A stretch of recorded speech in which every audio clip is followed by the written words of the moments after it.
Welcome back.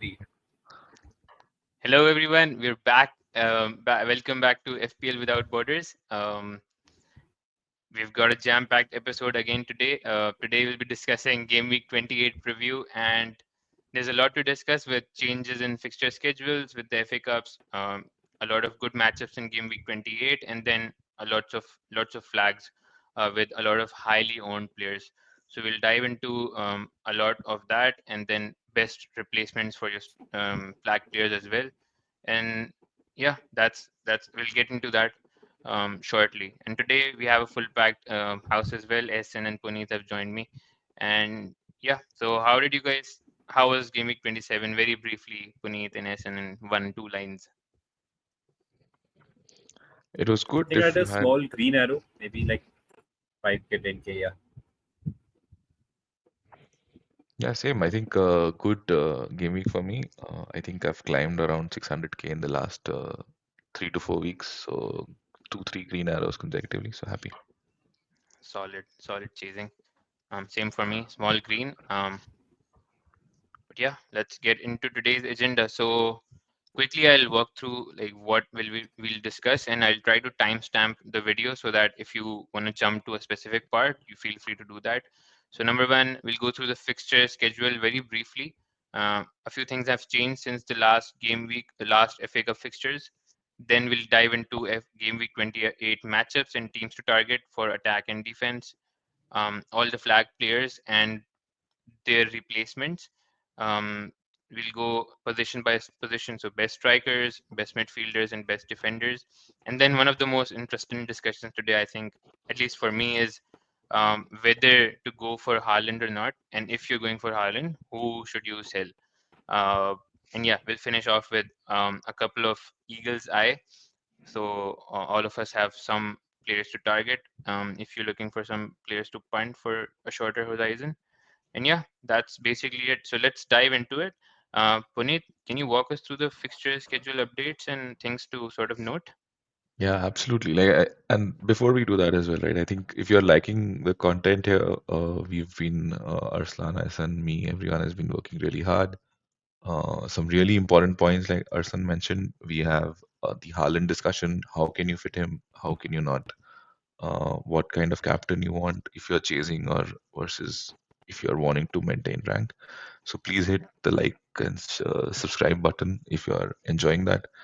Um, as we deep dive into the first topic, which is the double game week. So a fair idea we've gotten now into after the blank game week, which is game week 29, into what doubles we have in 32 and 33.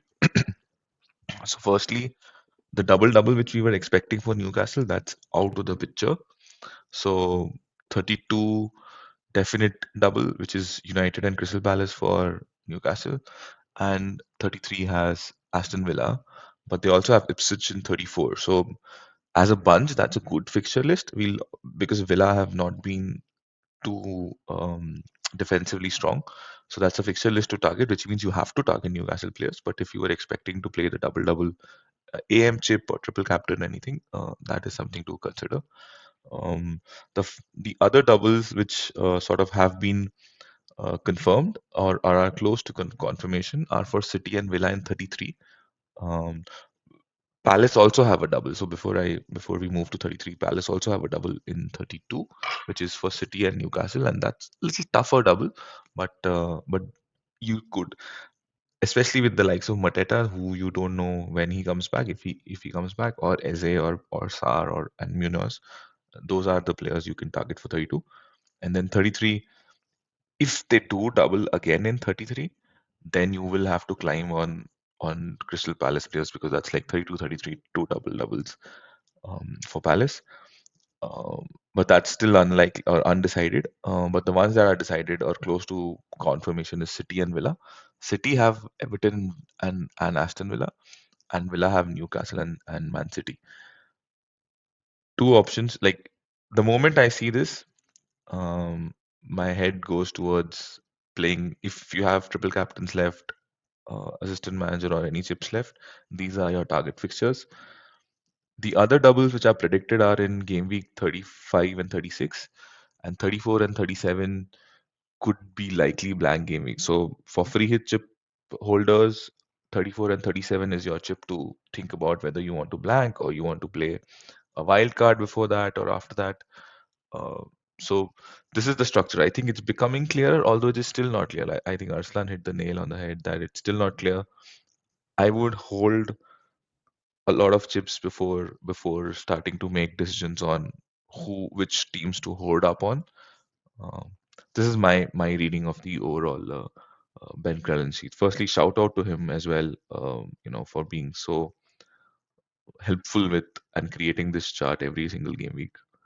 Like What every do you? day, fixtures have been changing, and he just keeps Yeah, updating the chart. So definitely, shout out to that. And I think like just for the viewers, most likely the chances are that we'll know about all the blanks and doubles by game week 31. That's the most expected window, like before the game week 31 deadline. Hence, the suggestion is to sort of delay your transfers and chip plans till game week 31, and then sort of go all in. Um, yeah, Essen, anything to sort of add? you're on mute, Essen.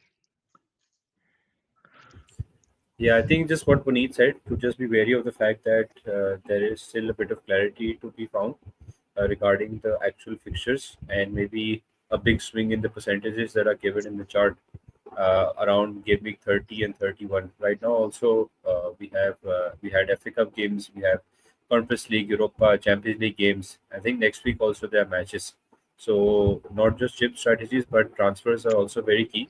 So just like the Mateta transfer, the Cunha transfer, 700k, 200k transfers, and they've been gone for 3-4 game weeks. So I think it's best to just maybe play it closer to the deadline this time around, and hopefully uh, tackle one game week at once, so that I think, especially game week 29, like you said, with regards to free hit, people would still be more bullish on Liverpool players as they have Southampton at home.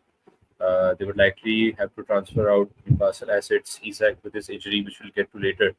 So I think, yeah, just take it game week by game week and try to focus mainly on game week 29, just because of the fact that it's a blank game week and you would need to use your transfers wisely then.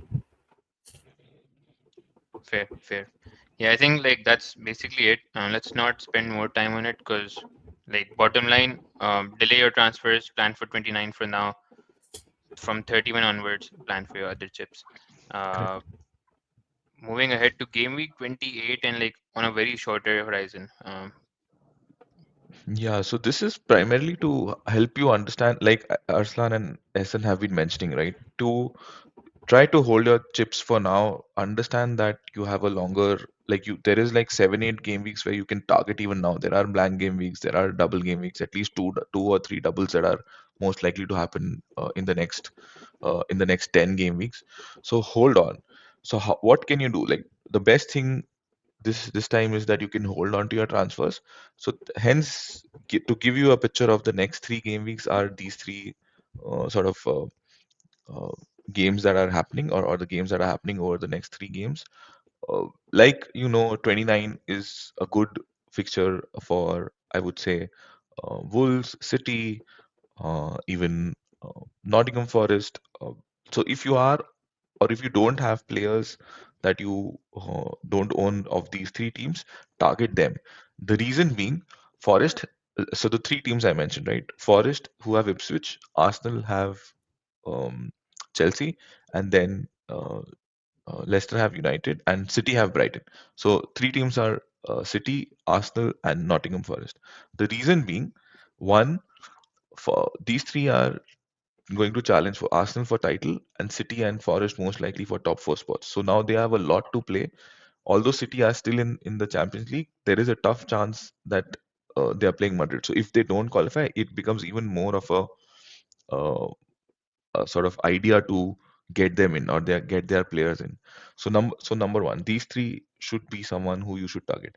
Now, if you look at it from 30, Arsenal have Fulham at home, a bit of a tough fixture. Forest have United at home. United are in the bottom 5 for XG conceded, definitely a targetable fixture. And City have Leicester. So hence, in the short term, between 28 to 30, one, is hold.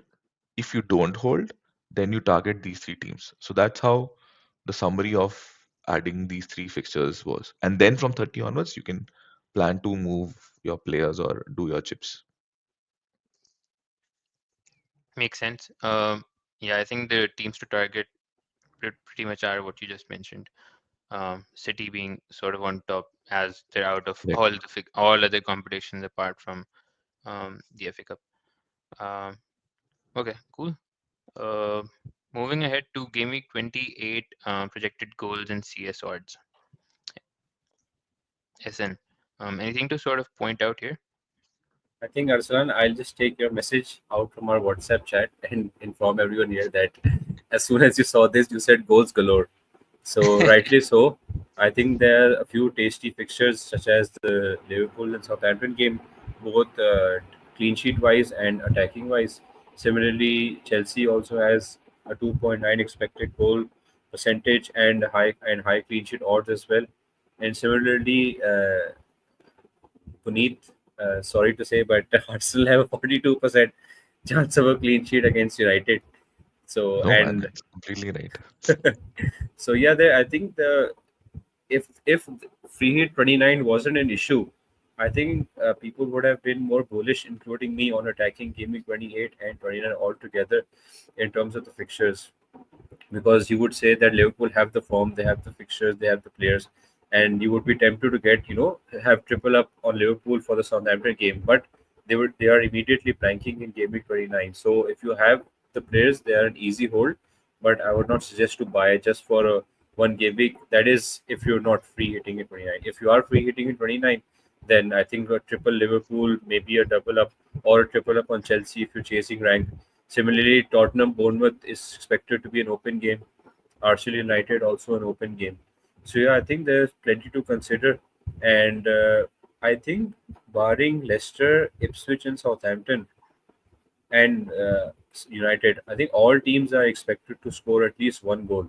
So, like I said, even the best defender section, which we'll get to later in the video, given that the clean sheets are very rare, so it's best to have maybe a 3-5-2 or a 3-4-3 formation going forward in the last 9 or 10 game weeks. Okay, on this top projected goals and clean sheet odds, I think this is a good illustration. Liverpool, both on the offensive side and defensive side, along with Chelsea leading the way. Palace also are interestingly in the top three. But then again, as a out of form, Ismail Assar, I think Puneet, you have him, and he did very well against Villa. So if, like I said, an easy hold because they blanket game week 29 also.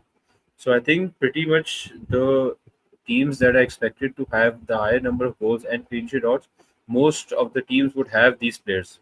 So I think for game week 20, you can expect a high average game week, and hopefully the captaincy punts that we'll discuss later, they play a more of a factor than they did in game week 27, as Salah and Palmer both blanked. Salah had an assist, but yeah, you would expect more from him playing Newcastle at home, and same goes for Palmer. And for people who are free hitting in 29, like we'll get to that, but we have like there are a couple of very nice players to own if you are on Yeah. a free hit. So especially like Crystal Palace and Liverpool assets. Um, I don't have Munoz, for example, or Sar. They have shown like exceptional underlying data, and but yeah, so we'll get to that as well. Uh, like it's very obvious in this week, especially like Liverpool, Chelsea, Crystal Palace, like best attack and best defenses. So if you have their players, that's cool.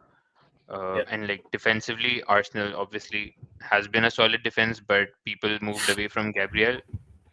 Like at least you should have one defender from Arsenal, if not Yeah. two. Cool. Um, Moving on to the spicy like not really spicy, but like the most annoying and frustrating topic. It is spicy in that sense. Yes. Eh, I think the list is pretty big, and just now I think when we were planning this, Gusto got injured in the starting of the game. So yeah, you can Like since really yesterday, feel I've yourself added hard. three. Since yesterday, I've added three players to this list. Like in today morning, in fact, I added Yeah. Botman, Mitoma, and like Gusto. Oh yeah, Botman also. Even though he had just come back from injury, so yeah, he's a great player and very vital for Newcastle in the centre back area. But yeah, hard luck for them. Okay, just a quick roundup of this slide. Hall, as we know, he is out for the season due to ankle knock he picked up against Liverpool. Isak is less of a worry, as Eddie Howe said that he worked really hard in the game, and I think he was spotted in training. Also, Arsalan pointed out, and it's probably just down to fatigue. So maybe just managing the minutes. And Wilson is back also. I think he's been subbed out for Wilson the last 2 or 3 games. So knowing that he's only going to play 60 or 70, I think he can be an easy hold given that his minutes are being managed. Cunha, Gordon both suspended for a few games because of their red cards in the FA Cup. I think I saw that Newcastle would likely appeal Gordon's red card, but that's still a pending matter. Gakpo was rumored to be traveling with the squad. I think I saw a post, but apparently he wasn't in the squad. So again, those who had him for Southampton at home, I think he's an easy sell now, given the fact that he most likely won't play in 28. He's blanking in 29 also. So if you have him, I think is one to consider. Mateta, I think for Gameweek 28, he's most likely out. And given the fact that they blank in 29, so if you have space on the bench, then I think he's an easy bench because those who bought him early in the season, like I did, you would have a lot of value tied up in him. Similarly, Ahmad is out for the season. As Arslan said, Portman has knee surgery. He's out for the final. Mitoma is going through a knee scan after discomfort in the last game. So he's obviously a not buy, maybe hold if you can. Otherwise, you can sell. And Gusto just got injured in the Chelsea's Europa Conference League match. There are other some players also, but they are very low owned. So I'm guessing they aren't that as big of a bone of Yeah, contention as these other players are. So if you have and these, you can just try to manage with your transfers. also Evan is back, so that's a question mark on Dango as well. So Yeah. probably we'll see some rotation there. And like 2 minutes, like 1 minute on Mitoma, not really Mitoma, but Brighton in general. A lot of people own JP. So Jao Pedro has shown really good numbers. Although Welbeck is back, so Welbeck I'm pretty sure is nailed. But considering Mitoma might be a minutes risk, we might see both of them play in a few games as well. And the play games he's started in the last few weeks, he's actually played really well. So kind of unlucky for people who owned him for like so many weeks and he didn't do shit. But it's looking more, it's looking better for him. Arsalan, Yeah, uh, one thing on just the Odango part you said, I think I was reading a Bournemouth fan page or just some post that even with even Nilsson back, I think Odango is most likely to switch on the left with Semenyo right and Clivert playing as cam. So I don't think his minutes are a risk, but then again, he was playing OOP, he was a midfielder playing a so yeah, his goal threat is definitely on the down low because of the fact that he is not as attacking. But still, I think for his price point, he can easily be benched if you feel that his minutes are a risk. true. I think Dango is a hold, not a sell, but not a Yeah, buy. That's correct. yeah, Bilkul, perfectly said. Yeah. Cool. Uh, I think moving on to yeah, just one point as well before we go here is I think you made a good point about Brighton, especially with Matoma not being fit. It just gives holding Pedro an even bigger option. Like if Matoma is not playing, because Pedro can play on the left too. Remember, so he can start on the left. Matoma, if unfit, that. So if you have JP, please hold. Don't sell. yep, agreed. And with all of these, if you notice, like most of them, Hall is a defender, but apart from them, a lot of them are strikers and midfielders. So let's get into the best replacements or best strikers to buy. All right. I did some analysis here. This list looks at the last 7 game weeks, and I've like I've sorted these players by XGI, so expected goal involvement, and I'll point out a couple of things that sort of stood to me. Number one, like Mateta, Isak, Cunha, Gakpo, obviously I flagged, so I wouldn't look to sort of buy them, but they've shown really amazing numbers. The obvious options then are very limited. So if you look at good strikers that have had good numbers, who are also playing in 29, then we basically only have a few options left. So Visa has been the standout. I think SN and I both own him, and I'm very happy to own him against Aston Villa. One quick stat I'll throw out is Yeah. Aston Villa has had 3 clean sheets all season, which is the fourth worst. So apart from Leicester, Southampton, and Ipswich, Aston Villa has had the worst clean sheet record. That's actually very So shocking. yeah, so Visa is a very good hold. Oh, my bad. Visa is a good hold for the Aston Villa Spoiler. fixture, and like if you're looking for replacements, he is one of the top in our list. Number two is Haaland. We'll get to Haaland in a lot more detail in the next slide. But needless to say, City has amazing fixtures coming up. He is a captaincy shout in a lot of those fixtures. City also has a couple of doubles coming up. So Haaland is back in contention. Wood is an obvious shout. He's owned by a lot of players.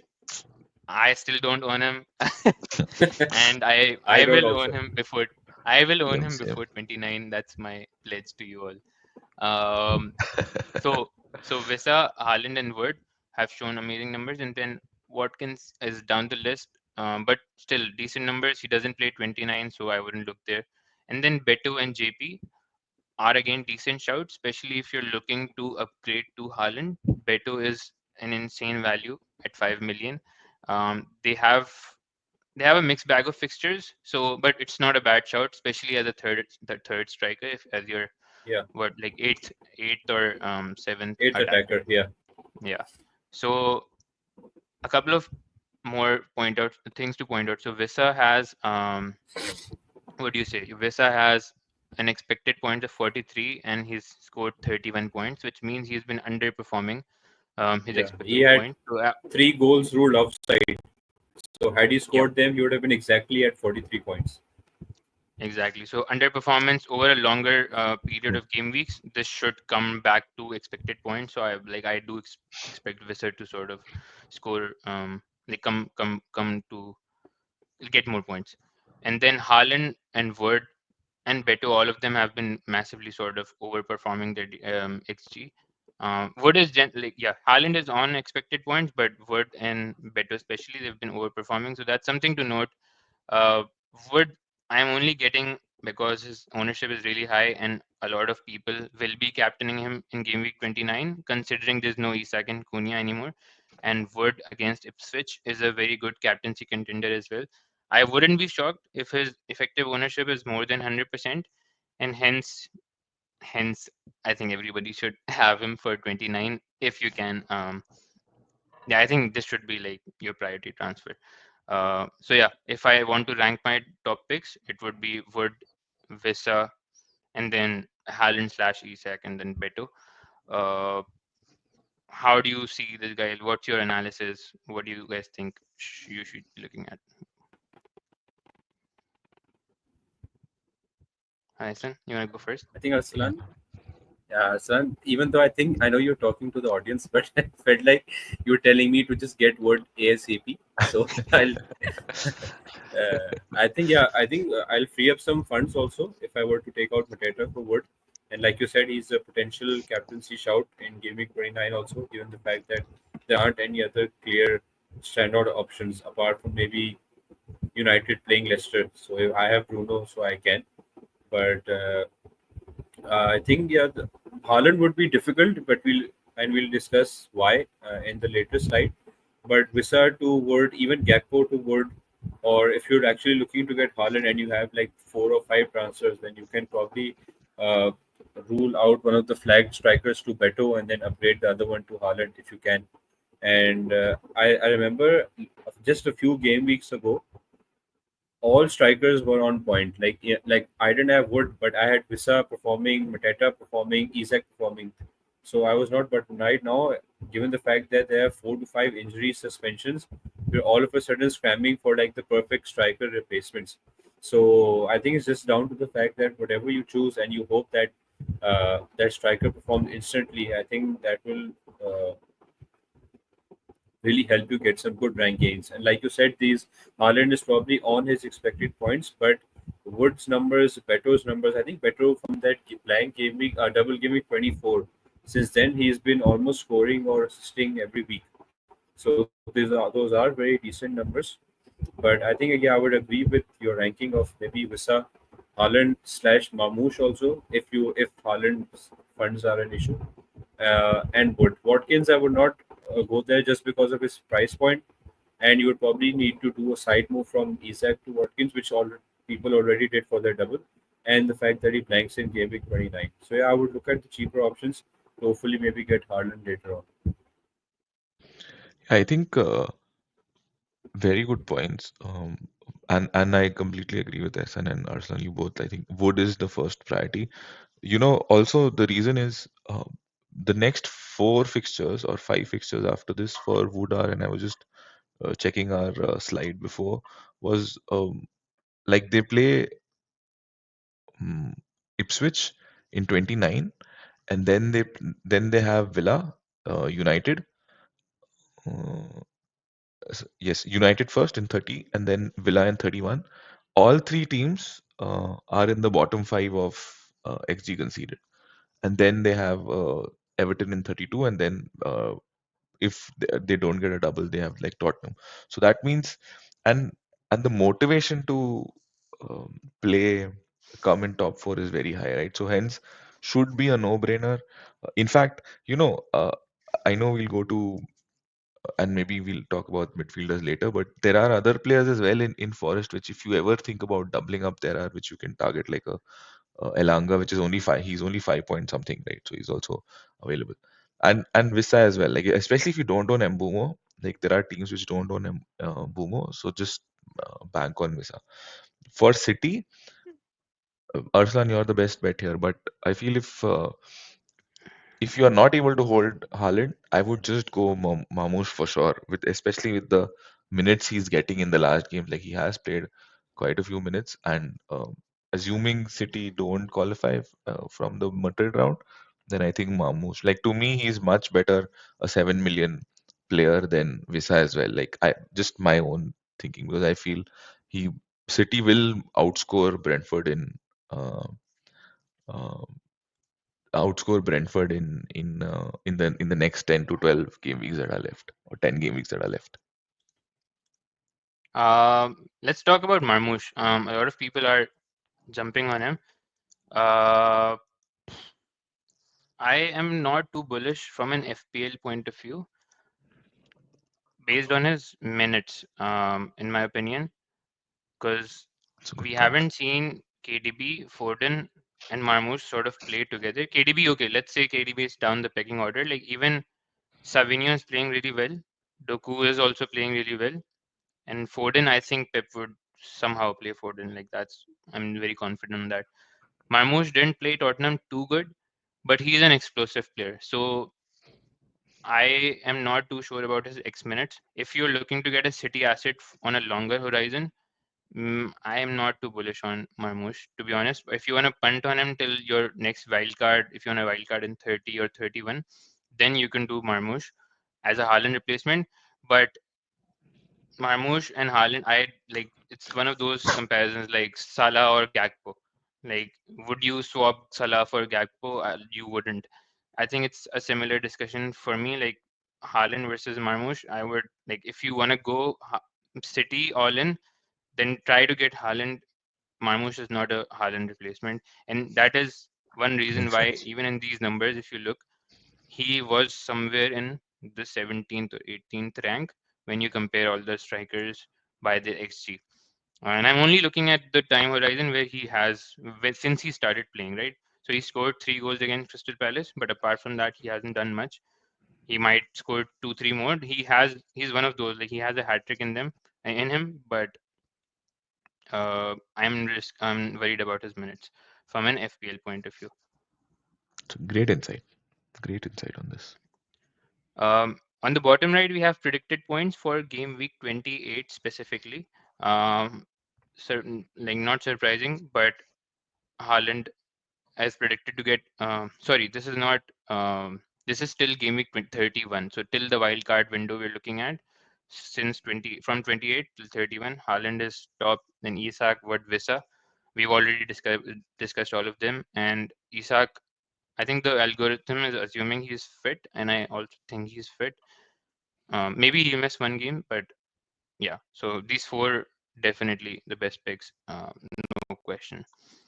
Which brings us to the next question, which is, should we get, like, all of this data directs us towards Haaland, right? So should we be looking at getting Haaland and like sort of tinkering with the whole team structure? Puneet, how about you go first? Yeah, so we did a bit of analysis on both of these, right? And again, kudos to Arslanes and everyone on the team to do this. And the first points that and SN actually, sorry, Arsen actually hit the nail right now that Mamush will not cover for Haaland. That means you're spending 14 plus million and Mamush is 7 plus million, but it is never going to be that he's going to cover. Number one. Number two, if you were to think like this, right? If you think that City are now going to target top three, top four, assuming they'll start scoring goals, they have a double as well coming up in the future.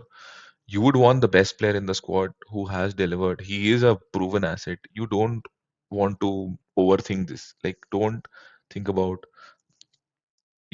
whether uh, doubling up on City can take over, whether someone else would give you the points. So with that context, how can you now tinker in and get him? So now we are confirmed that okay, Haaland is your player to target in City. Who all can you get? Isak and Watkins are your ready-made buys. Essen mentioned that people had gotten in Watkins in the double game week. Isak is your player who you would want for 32 or in the 32 double game week, but uh, he is someone who hasn't stayed fit, and now Wilson has started playing. So if he isn't fit, straight move to Isak, straight move from Isak, and then maybe look at how you can sell either of Palmer, Salah, or a higher or a Boomo if you have, and kind of double up to get Haaland. It will require funds. You might have to take it, but this is we are talking about Haaland, who has a double, 2 or 3 goal potential in almost every game week. So keep eye on the goal and not the effect it has in the short term.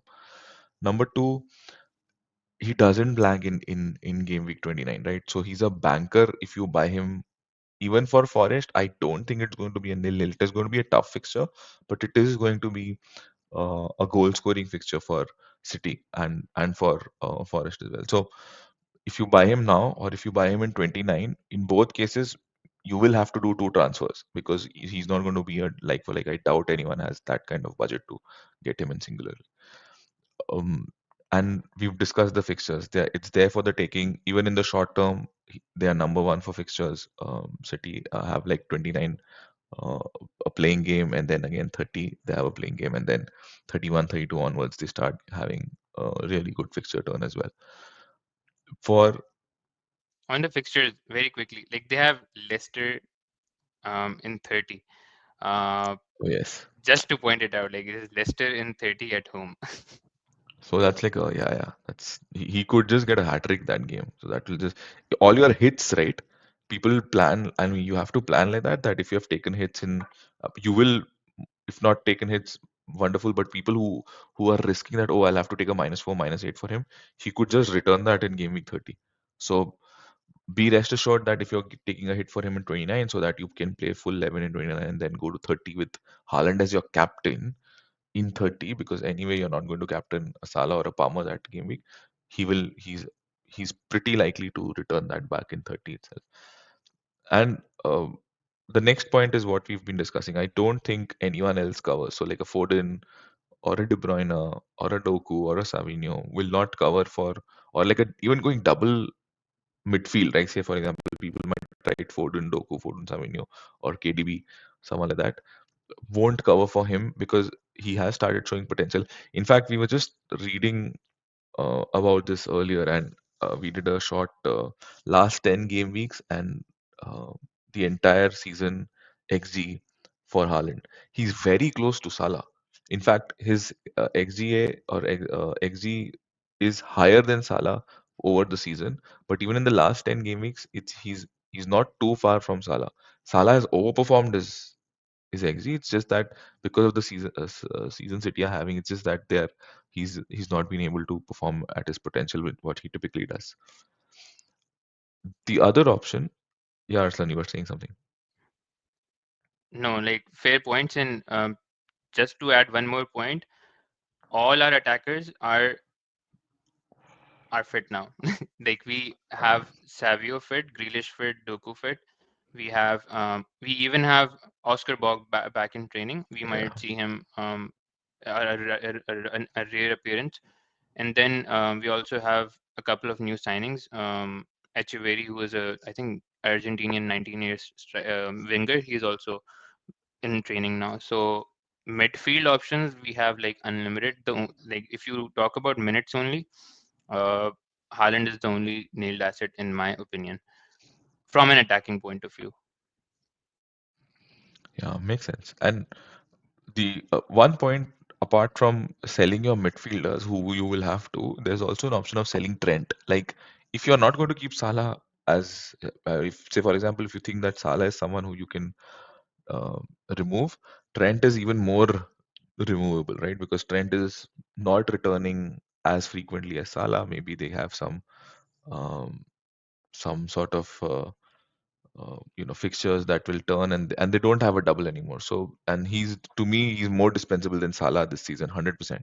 Like Trent is always the second player to come in. So yeah, so think of how you can move funds, but these are the 5 points that you should consider before you sell him. So you made a great case for Haaland.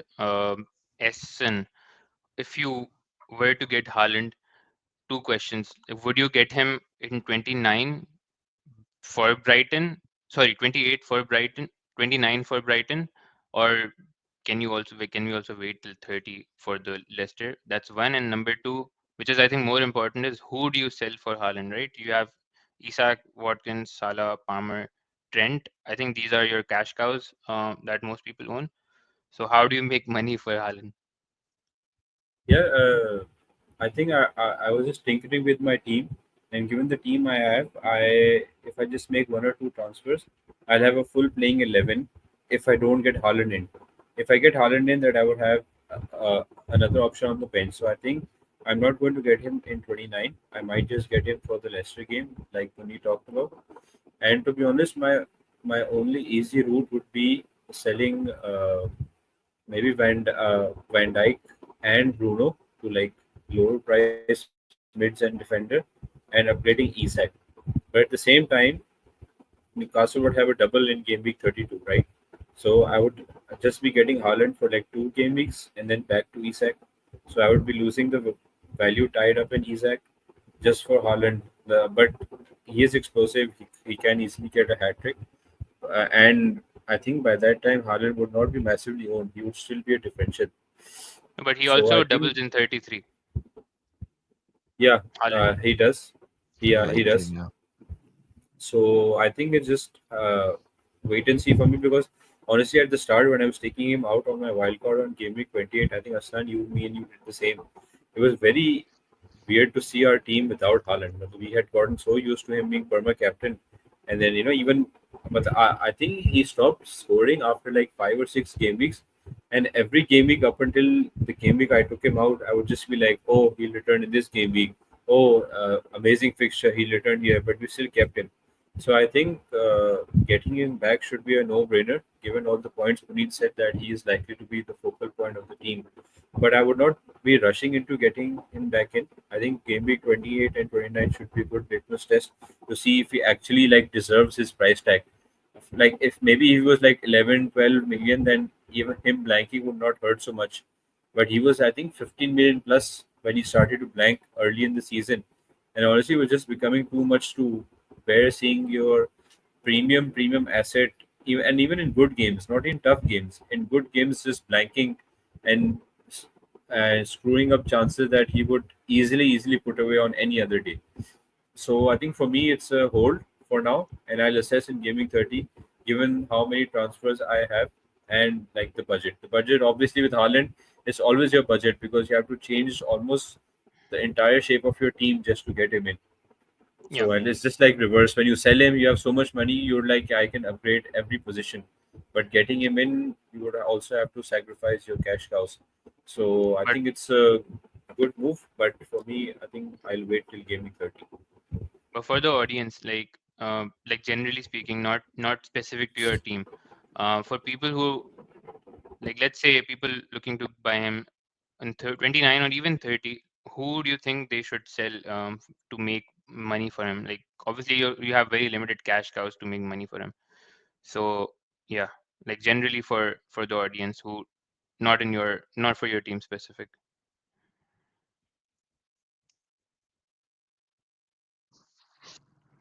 I think it would be mostly, especially considering there are two big hitters right now that you have, that is Palmer and Salah, and your third big midfielder. Like I think Aisen mentioned that um, we have distributed our money, the Haaland money, which we would have 100%. Like I'm sure next season everyone is going to go on him, right? No one is going away from him. So right now we have distributed our money into say a Palmer, Salah, the third maybe Bumo, Bruno. People have Bruno as well. People have Isak.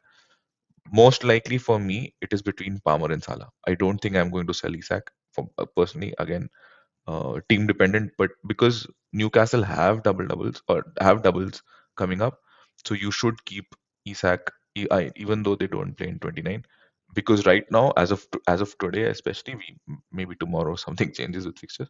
As of right now, um, Newcastle are only doubling in 32, and Salah and Palmer don't have any doubles going until 38. So those Yeah. two are my targets to make funds. And like with Isak, like specifically in my team, and I'm sure in a lot of teams as well, if I sell him and buy him, it's like a 0.9 million loss for me, which Yeah, is, I think it's pretty significant. Although we are towards the end of the season, like we just last 10 game weeks, but I still think 1 million is goes a long way, especially if you want expensive assets. Um, I've even seen a couple of drafts with Haaland, Palmer, and Salah, but obviously your bench is very weak then. Let's go to the next slide because that kind of adds to the to this conversation, which is you have Salah obviously, but moving on from this game week, from game week 29 till game week 38, there are not a lot of game weeks where you would captain Salah, right? So, and Haaland is captainable in a lot of them. Let's talk about that very briefly. So 29, if you own him, apart from Wood against Ipswich, I don't think there's any major captaincy shout. So 29, you might want to captain him. Salah blanks. Then game week 30, Salah has Everton, but Haaland has Leicester, and Leicester at home is obviously much better. So he's again captainable here. United away, I am very like you would again want to captain him. He scored like I think 4 goals against United the last yeah, season, first derby game. 3 goals, I think a hat trick. And then Crystal Palace, okay, you Three might want goals, three assists. 3 goals. yeah. That's crazy. And Yeah, then him and 32, Foden. yeah. So Haaland against United, you would want to captain again. For 32 is a double, so you wouldn't captain Salah anyways. You would captain or maybe triple captain Isak or Crystal Palace assets. And then 33 is your bench boost week, right?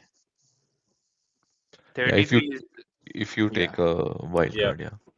Yeah, if you take a wild card, generally 33. So yeah, this is obviously you could captain Salah here, and 34 is against again it's a free hit week. It's a blank week, so most people would have on a free hit would have Salah again. So what basically this tells me is captaincy wise, Haaland will be captain is more captainable in more weeks than Salah.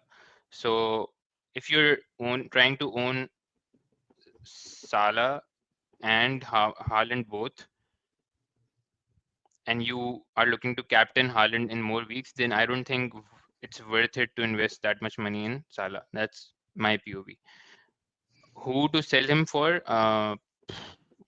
Yeah, I think Trent or Salah. If that's in my opinion, that's the only route for most people.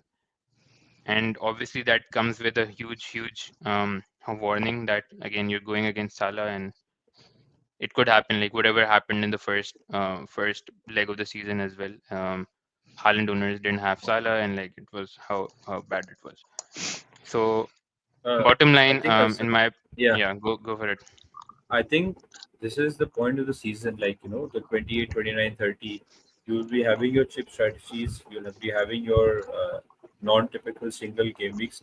I think we'll see a lot of variance in terms of your team structure, in terms of your effective ownership of players, and in terms of captaincy returns.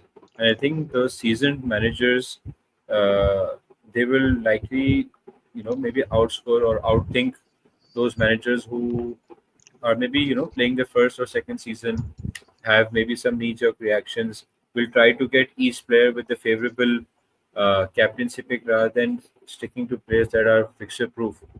So I think this is a very interesting part of the season where uh, game week average scores are likely to be higher than you've seen in the previous game weeks, just because of the engagement of managers.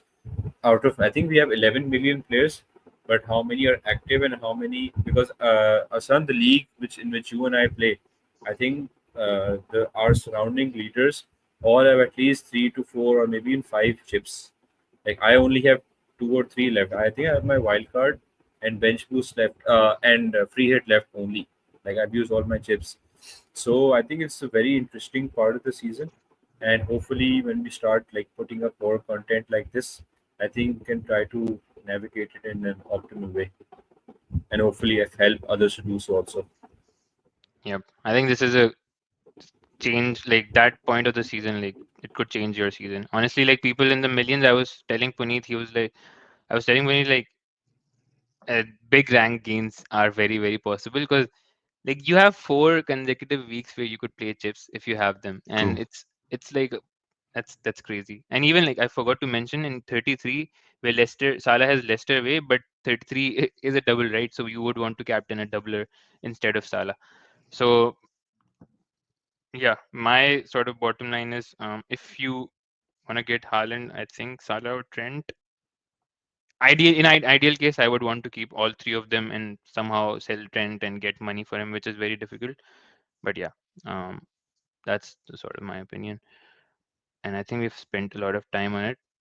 Um, Puneet, your bottom line on Haaland discussion? Sell, definitely sell Salah or Palmer, unless Chelsea get announced. And the reason is, if you target 29, then maybe Salah is your best bet to sell. If you because Chelsea could get a double in future. If not, and you can do it with Palmer, with the kind of season you're having, you definitely can, because Palmer is still replaceable with say an Enzo or someone, but Salah might not be. But yeah, you have to sell. There is no doubt that you have to go on him. Cool. And one more thing on Salah. Sorry. Liverpool is still in the Champions League. They Correct. have back-to-back fixtures. Especially like even in the Southampton game, we'll come to. Let's come to this week's captaincy, like game week 28 captaincy. Um, I think most people are going with Salah because Salah against Southampton. Why not? But a very quick note that PSG's game was 2 days ago, and and then we have Salah playing on Saturday, and then they have PSG again in midweek. And Uh, on Tuesday, by the way, so they are yeah, playing lesser time frame for them. Yeah, you're right. yeah. So Wednesday PSG, Saturday Premier League, Tuesday PSG, and the PSG game. Whoever didn't see, it was an amazing watch. PSG outplayed Liverpool. Still, they were 1-0 down, and Salah played 87 minutes or 86 minutes. So I will not be shocked, and that's why I'm like slightly itching towards captaining Palmer, because I would not be shocked if Salah plays 30 to 60 minutes and gets a send off, like he gets a sub. What do you guys like on game week 28 captaincy? Puneet, your take. Yeah, I am. I'm genuinely considering Palmer very heavily this game week because of the reasons that you mentioned for Salah. And plus, if you're chasing, like if you're 1 million plus, this is one of your opportunities to chase. Like, think that Salah doesn't perform for 60, 70 minutes, he goes off, because Liverpool can genuinely draw that game and still win the title. So there it is. And considering it's Southampton, they probably They don't should play him and still don't win the even. game. Yeah, yeah, yeah. And by the way, the winning goal last game was scored after Salah got subbed off for Harvey Elliott, It's and true. Harvey Elliott scored that goal from the right wing. It's true. Yeah. SN Gameweek 28 captain, is it Salah for you, or are you thinking Yeah, towards? currently it's on Salah, but I think I saw a bit of Palmer playing today. He was playing on the right side, and the Chelsea team was definitely changed up. But I think the minutes risk is definitely there with Salah, and plus it's Ramzan, so I'm not sure how he's managing, but that's still a It's a factor. good point. It's a good Yeah. point. So, and like you said, Southampton at home, given the fact that Liverpool are like 10, 11 points clear, it's very likely that he starts. They go 3-0 4 up, in the first half, 50, 60 minutes, and he gets an early sub. I still remember that Bournemouth game 8-0 and nothing from Salah. So, so maybe that's why I'm leaning towards Palmer, because if I have Palmer, he is 11-ish million, and people have started selling him already. Like people sold him after his misses against Southampton. So I think he is definitely a punt. And the fact that, like I mentioned, I don't have many chips left. So if I need that rank gain, that cushion, that extra 15, 20 points, so maybe Palmer can actually get me that. So I might just, change towards Palmer towards the deadline.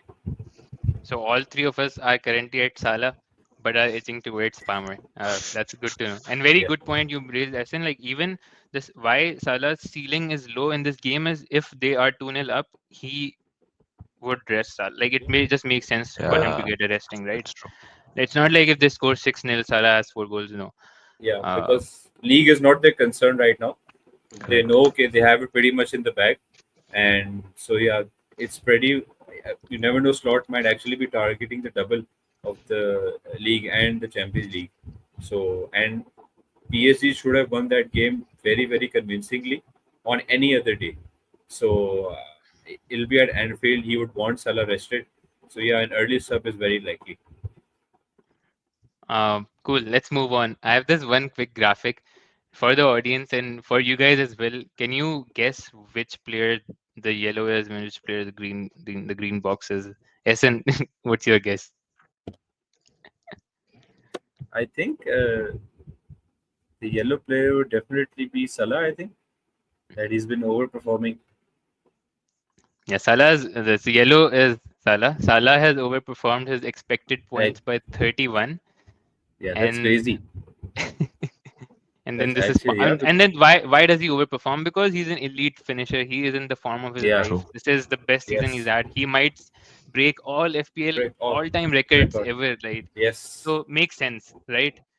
But again, stats wise, this has to come towards expected data somehow in the longer term. And then number two is Palmer. Palmer has expected yeah, points of 40. He has underperformed his expected points by about 13 points. And this is just looking at the last 7 weeks.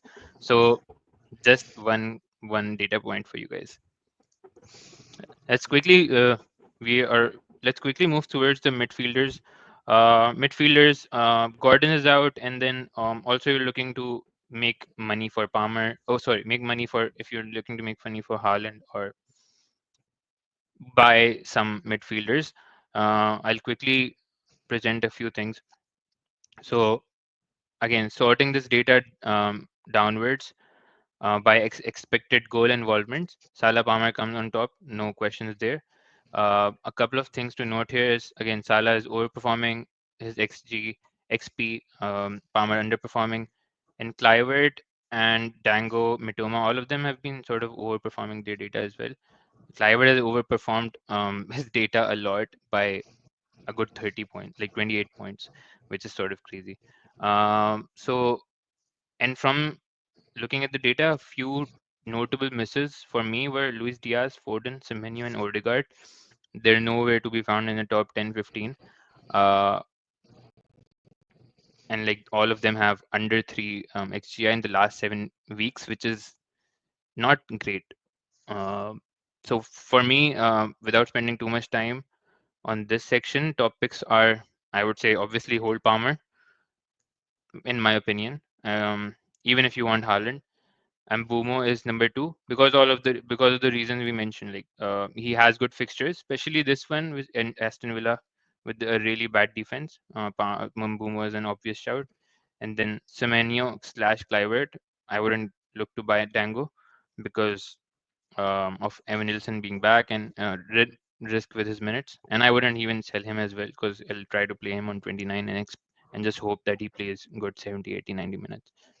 And then one of the interesting pieces of like two players that I saw, especially for free hit at 29, people who are free hitting in 29 were Saboslai and Sar. If you look at their data, their XGI is actually like top 5, top 6 in the game for all midfielders.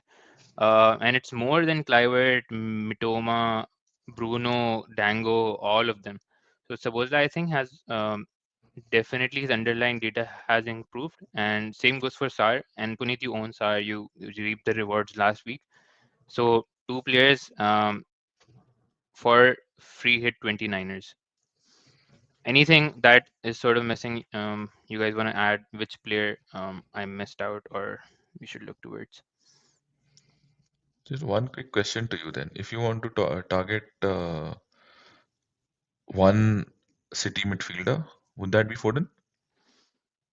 Um, that comes under my eagle's eye, but Okay. Fair. Okay. it's spoiler alert, it's Savinio. Oh, okay. And reason being, I think he is more nailed on for minutes, and he is playing amazing. Like I cannot tell you how good he's playing. He's just not finishing. Oh He's yeah. just like he is just not finishing, bro. He is our Mares region, and I am very happy that we bought him. But so I'm expecting his numbers to improve. His underlying data is really good, so he might. I'm like, yeah, Fair. Okay. Savinio. Sorry for pulling that out of the hat, but yeah. Okay, that's and the rest of the list I think definitely makes sense. You have to hold Palmer. Um, you can think about selling him after 30-31 when you are thinking about chips and you want to integrate Haaland. If not, I think you should hold him at least for the next 2 game weeks. Bumo, Clivert, and all of and Semenyo makes sense. Cool. Best defenders as well. Won't spend too much time because it's not a pain point for most apart from Hall.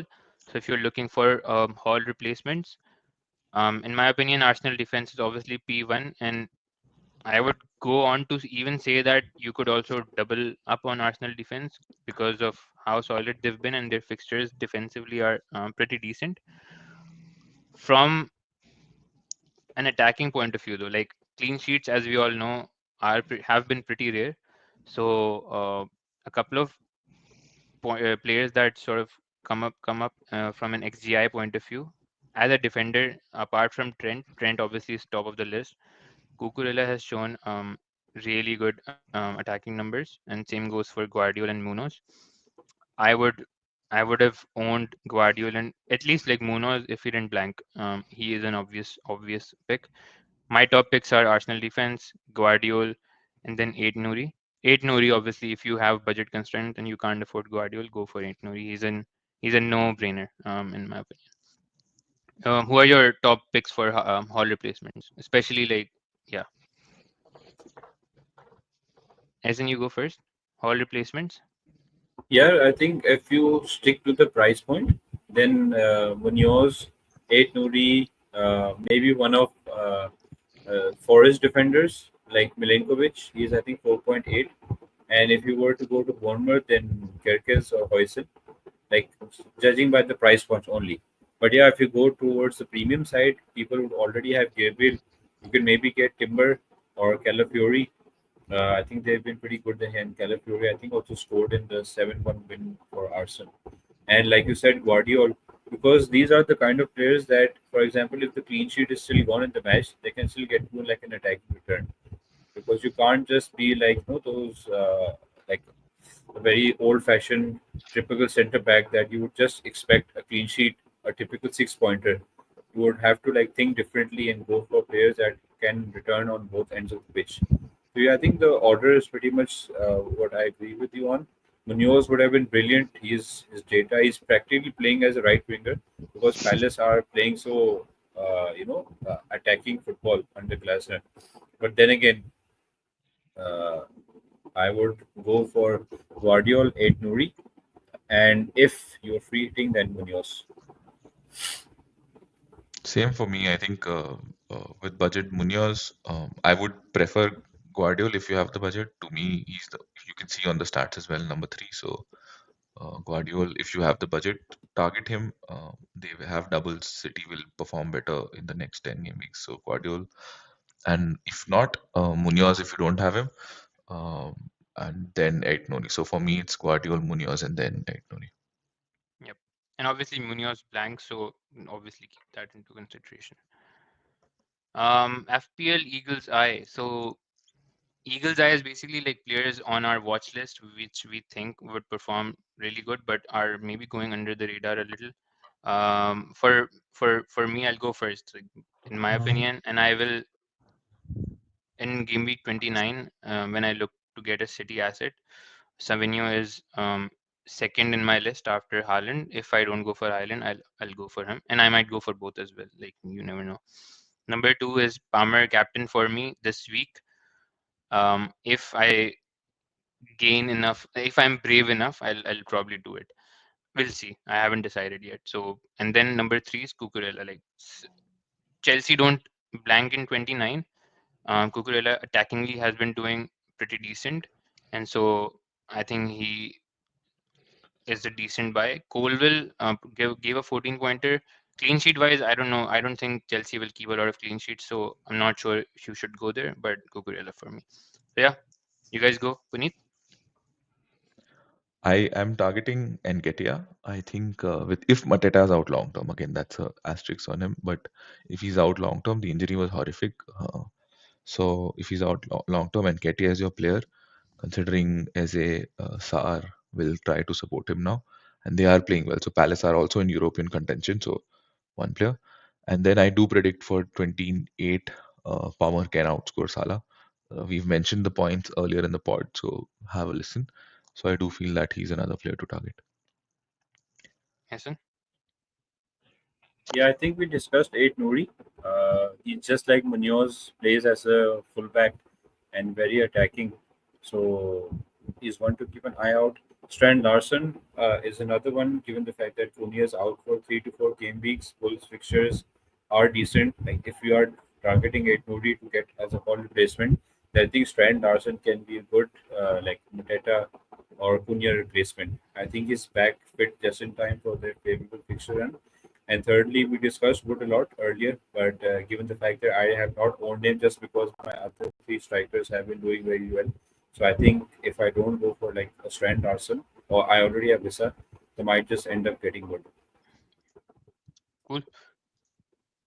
Lastly, on our game week 29 plans, SN, let's go first. Yeah, I think I can play Langa, but I might just go move from Mateta. If I do that, I'll get Wood obviously, and I'll decrease one player who's blanking in game week 29. So with one move, I can get like two of my objectives done. So I might just go with Mateta to Wood, and currently captaincy is on Salah, but it might change to Palmer before that. Cool. Pretty straightforward. For me, I have one free transfer. I'm rolling this week. I'm on Salah currently. There's a 10% chance I change it to Palmer. And after this conversation, maybe that this 10% has increased a little. So, and that's why we have these conversations. Like even our plans, obviously, as we discuss with each other, like it's an informed decision. Yeah, So, um, I think Salah's ceiling is low in it because he can see benching due to PSG. Anyways, we've discussed this. So, Puneet, Firstly, if you have liked our content till now, the kind of work that we've done, the Eagles Eye has been doing terrifically well. We've hit like 4 or 5 players which we have recommended, and at least in the last 2 3 game weeks that have gone on and done well. So please do like before we get to and we would like our subscribers to reach a 500 or even 1,000 till the end of the year. So please do that. For my team this year, this week, it's in I'm rolling as well. Like we've been recommending over the pod that we would want to hold till 29:30, get a little more idea. The only concern is Hall, but I can play Mikalenko or Castagna in case I don't predict too many points from them either. Uh, 50%. I think Arslan was 10. I think I'm 50% on Palmer right now, although the screenshot has Salah. The reason being I'm chasing. So that's my team. Cool. Well, guys, that's all we have for today. If you've watched it till here, as Puneet said, we would really appreciate if you give us a like and a subscribe. And yeah, hopefully, we'll see you guys in the next couple of days. We have a couple of more videos coming up, specifically on free hit 29ers. People who are free hitting, will do a free hit 29 team, compare it with a team that non-free hit 29ers can also aim to get. And in the next weeks, we also have wildcard chip guide coming up. We launched a free hit chip guide already, so if you haven't watched that, please go and watch that. And lots of content coming up is basically my point. So please follow us so that you don't miss out on anything. And yeah, that's all for today. Thank you all for watching. See you guys.